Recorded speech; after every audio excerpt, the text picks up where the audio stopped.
कि शराबबंदी का मतलब है कि शराब की दुकान बंद और होम डिलीवरी हर जगह चालू। इसमें कहीं कोई दो मत नहीं है, हर गांव में लोग समझ रहे हैं।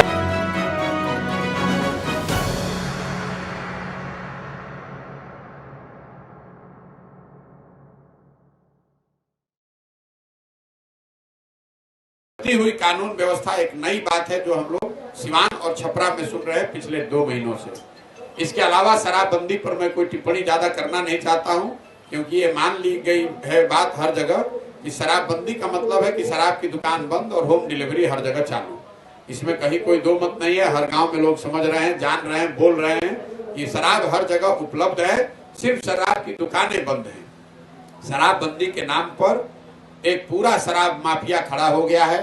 हर जगह थाना प्रशासन, जो भी लोग सामाजिक राजनीतिक तौर पर इस क्षेत्र से जुड़े हुए हैं, वो हर आदमी शराब के जरिए पैसा कमाने में लगा हुआ है और जनता का, बिहार की सरकार का 20,000 करोड़ रुपया साल का नुकसान हो रहा है।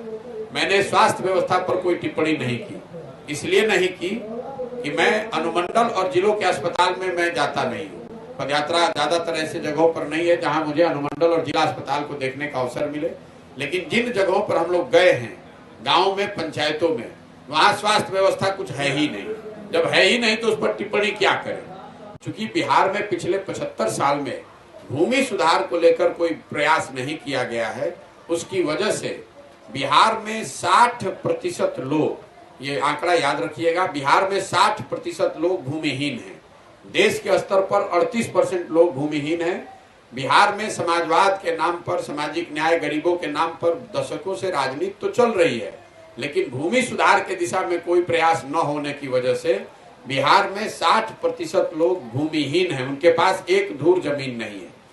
दूसरी जो भूमि को लेकर बड़ी समस्या है कि जो 40% लोग जिनके पास जमीन है, उनमें से 40 में से 35 व्यक्तियों की लैंड होल्डिंग जो है, जमीन 2 बीघे से कम है।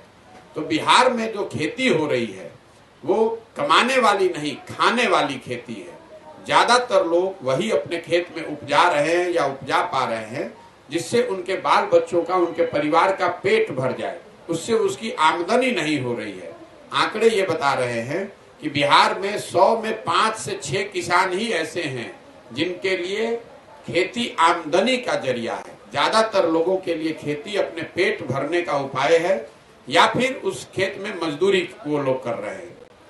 ये किसानों की सबसे बड़ी समस्या है, भूमि लैंड। लेकिन शिक्षा व्यवस्था के ध्वस्त हो जाने के पीछे जो मुख्य कारण है वो है समता मूलक शिक्षा व्यवस्था बनाने के नाम पर, सबको समान शिक्षा देने के नाम पर जो व्यवस्था बनाई गई है।